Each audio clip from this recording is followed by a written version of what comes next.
Yeah, I hope you can hear me well for those who are listening. I promise I'll be talking about coming to America. This is my own experience. And yeah, this was a very amazing journey. I remember I started on was 1997 when I started uh, processing to come to the United States. And at that time, I was processing a student visa or F1 student visa. Since I had a brother in here in the United States, so he sent me all the documents that I was required, and then I processed my I-20, everything. I was ready. But once I went to the embassy, so they had this requirement that you have to have a bank statement. Uh, then you had to have social ties. These social ties mean that, when you go to the United States and finish your education, you have some ties tying you back to go back that will make you, there are these things that will make you go back to your country.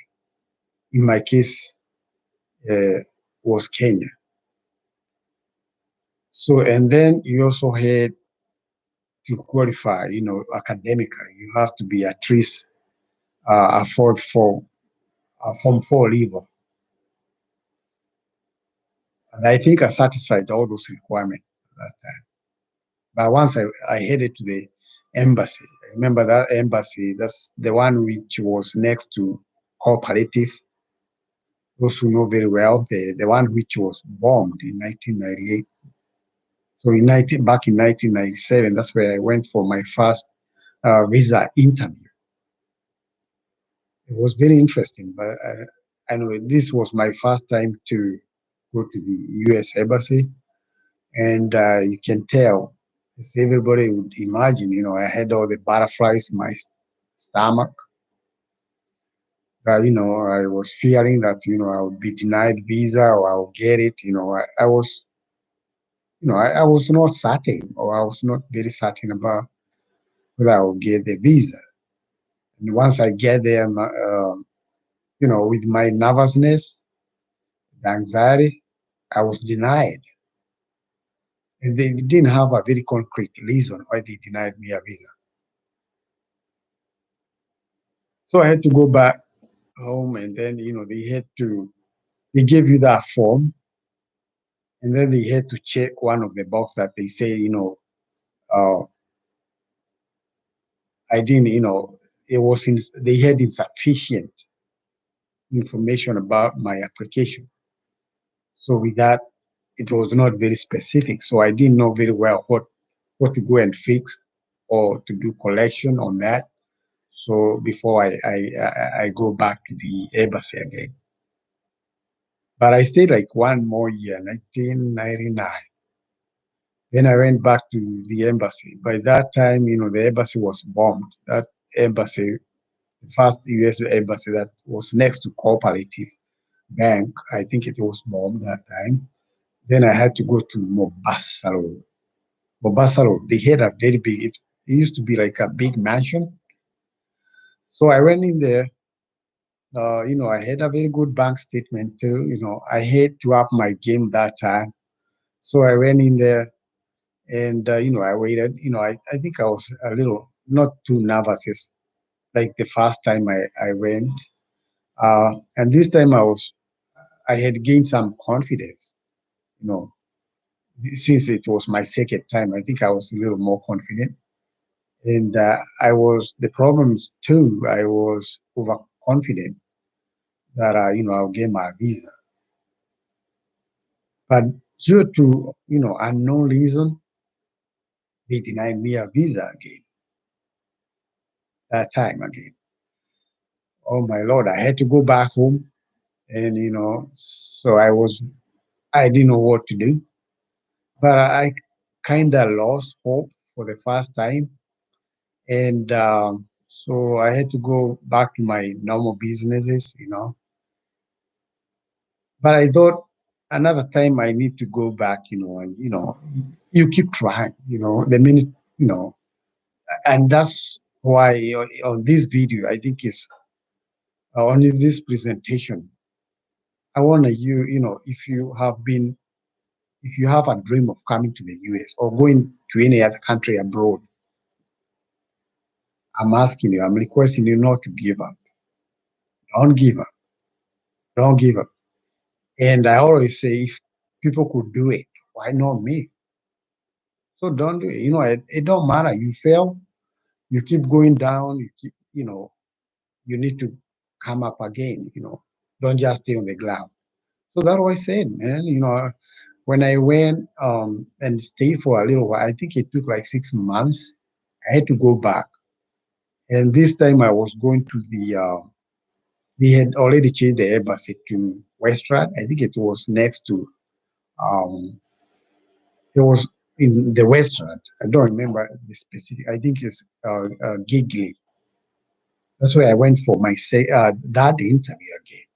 I was still pursuing my student visa. And this time they asked me, I remember very well, they asked me a very simple or silly question. They asked me, since I had presented my academic certificates, I had already done those computer packages. We used to do those computer packages at Jomo Kenyatta University. I think that's where I did mine. And then I had them here. I had a big load, a whole package of this document. But they asked me a very simple question. When you go to the United States, I mean, what program in the which in the computer, since you have done computer, so which specific program you're going to be doing? I think they were very specific. They wanted to check me out if I knew what really was going to do. Man, I don't know what happened, man. I didn't know what I said. I just look at them. I think I was freezing. I was very nervous too again this time. For that time, visa denied. So I had to go back home. So I didn't know what to do. But I think I had to be like a gentleman again. But this time I said I'm going to try another way to come to the United States. And by the way, all this time, within this 3 years period, I had helped so many people to come to the US. Since I had, I knew how the process goes. So many people who knew, I was pursuing this, the American pursuits. They always confided on me, and they always asked me for advice about student visa. I knew about all these student visitor visas. I helped them out how to apply to do all these applications. And most of them, I tell you, majority of those people I advise and I help, they came to the United States. And I was not jealous. We need to learn that not to be jealous. When we are trying to help people, if they succeed, even with the things we never succeeded, I always say, thank God, thank God for you for what you did to these people. So we don't need to be jealous, but we need to know that God have a blessing for you. And it came to a moment that I said, even if I don't come to the United States, God, you have my blessings. You're holding my blessings somewhere. So please be open, help people out. Those who need help, those who need advice, please don't lock them out. Don't deny them advice. Help people out. And along the way, God will help you. And I always say that, everybody have his or her own blessings. Whatever God have kept, uh, whatever God is holding for you, all the blessings He have for you, they will never be transferred to another person. Everybody have his unique blessing from God. So my long story, was not yet through. So I waited for my time, and I asked God this time, I need a different strategy, whether I go to America or any other country. Now I was so open to go just to get out of Kenya. And the next thought was I started pursuing going to South Africa. And I remember I did some application, but finally I was denied since I did not have they needed somebody with a bachelor degree who was going to further for a master. And since I didn't have my bachelor degree, I had to let it go again. So my doors and my windows seemed very closed. They were all shut. But I said my opportunity was still there. And then it came this moment when I had a friend from the United States here. We went to high school together. And then he happened to have a brother back in Kenya. And then he sent him green card applications. I never knew what was that. I didn't know what it was green card. I even never heard about it before. I don't. And then these guys, the brother who was sent those applications, he had a bunch of friends, and I met them. It was so coincidental. I just happened to visit him, uh, and then they were doing application for this green card. You are almost, it was almost to the deadline. Green card have they have a window of application. It's normally 1 month.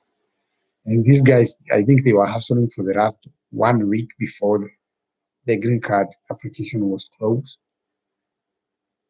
And then I said, Ben, do you have a copy? I asked him, do you have another application I can use? Man, I want to apply. So you can imagine that, I didn't have, they didn't give me an original application, but I had to go and do a photocopy, a printer, and then come and do the application. We were like 10 people. And out of those 10 people, you know what? Guess what? And I won it. I won the green card myself. I was the only person who won the green card. I mean, uh, I'm trying to shorten my keep my long story short, because when it happened after we waited for almost 1 year, for the green card process and selection and everything, I was the only guy who was selected. Man, I was jumping. And these people, they wondered, what happened? This man, he just used a photocopy, a copy. We used the originals and we never qualified. But I'm telling you, your luck, and I don't normally call it luck, your blessings, they will never pass you. You never skip your blessings. Whatever God has in store for you, you always get it. He has promised. So that's how I got my green card. And then I started the processes. And the good thing, with a green card, you need somebody to host you. There is always this a myth, people saying that the government will host you when you come to the US. There is nothing like that. You must have a host. And even doing the application before you get admitted with your the green card application in the United States, you have to show that you have somebody to host you. Or if you don't have one, you have uh, uh, enough capital to come and settle in the United States. They have I think they have a standard of how much income you need to have if you don't have a host. But luckily enough, I had a host who was my brother in New York. That's where I landed the first time. I landed in New York, the city, the city that never sleeps. Well, it was a nice.